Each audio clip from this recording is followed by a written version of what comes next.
Alright guys, so here's the review of the San Martin SN0125T. So this is actually a pretty interesting watch. It's titanium and bronze, but we'll get into that in a second. Quickly show you the packaging it comes in. Not going to go into detail on it though. So it's the usual new packaging from San Martin, but we have got something different with this one. So it actually comes with a little polishing tool. That's because the bronze you can actually polish because it is a brushed bronze. And here it is.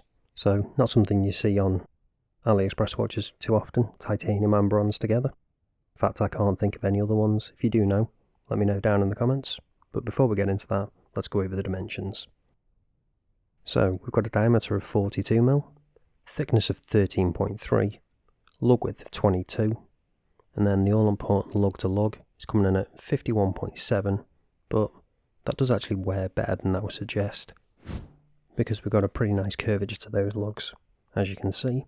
So I'll show you what it's like on wrist a little bit later on.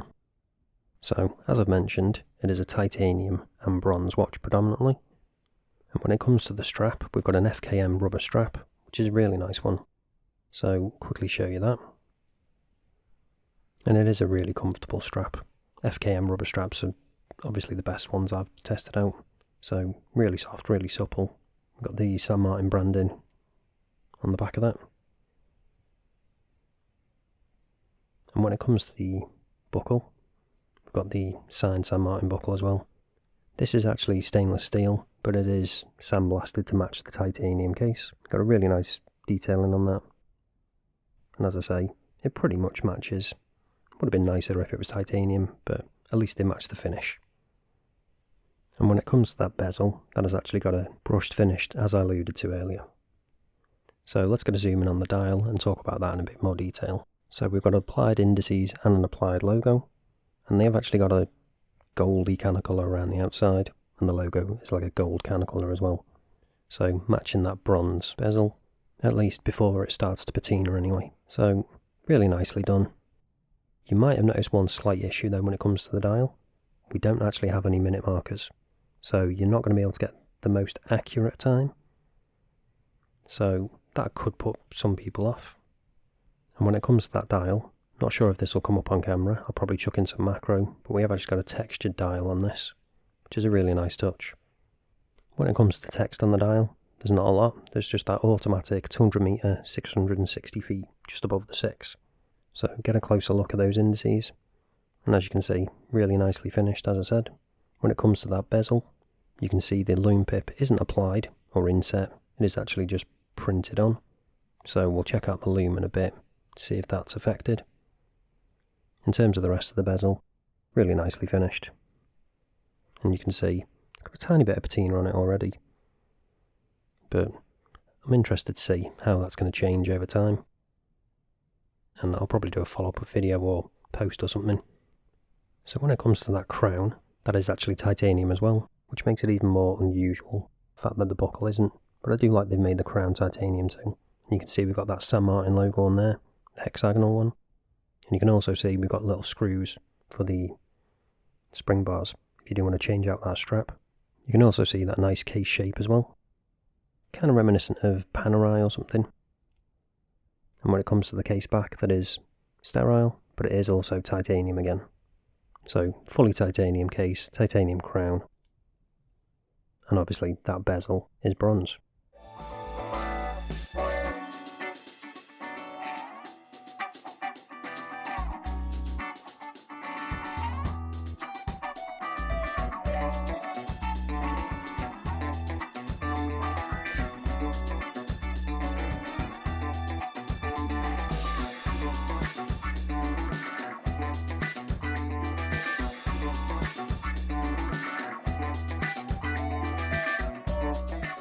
So when it comes to that bezel, it's 120 click.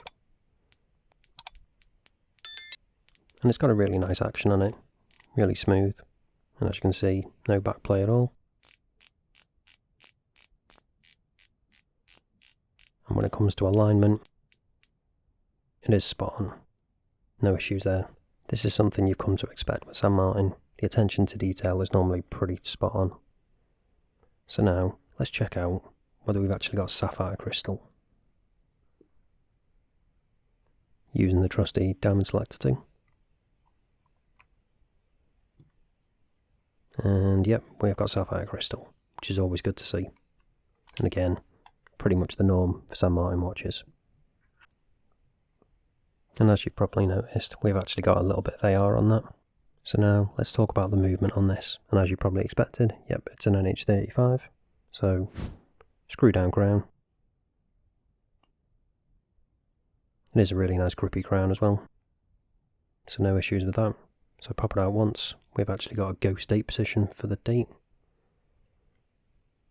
So obviously pull it out a second time. Then you've got hack in, second hand stops. And obviously you just change the time. Pop it back in, second hand re-engages. Hand winding. All works fine, as you'd expect with an NH35. And then we just screw down the crown. I do like this crown, it's really grippy, as I say, and it's a really nice proportion. Suits the watch, I think. So now, let's check out what the Lume's like on this.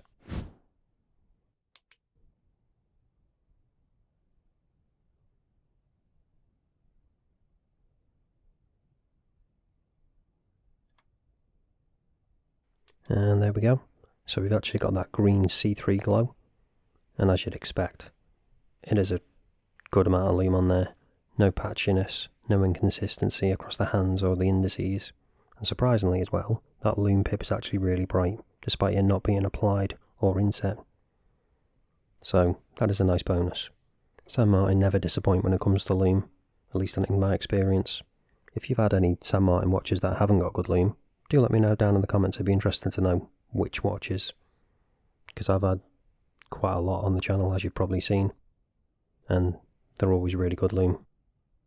Even when they have printed indices over applied, they still get a good amount on there, so no issues there at all.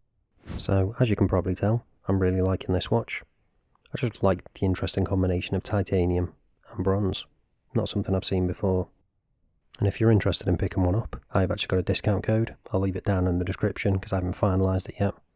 So that'll get you $30 off, and it is an affiliate link, so that will help support the channel as well, but you don't pay any extra. But before you make up your mind, you probably want to see what it's like on wrist, so let's show you that. And here's what it looks like on my 7-inch wrist. So as I said, despite that over 50mm lug to lug, because they curve down, it does wear on my 7-inch wrist pretty well. And because of that FKM rubber strap, it is really soft, really supple, really comfortable as well. And as I've been saying throughout the review, it's just a really interesting piece. With that titanium, the bronze, and obviously that interesting case shape as well. That Panerai-esque case. When it's on wrist, you can't really see that textured dial, unless you're looking fairly closely. In most conditions, it kind of blends and fades into the background. When it comes to the slight issues with this, perhaps you might not like the strap, but obviously you can swap it out fairly easily. The only real issue is the lack of minute markers, but as I say, that's not too big a deal for me, but it might be for some. But again, if you're interested in picking one up, don't forget to use the discount code in the description. And that's it for this one, guys. Thanks for watching, and I'll see you in the next one.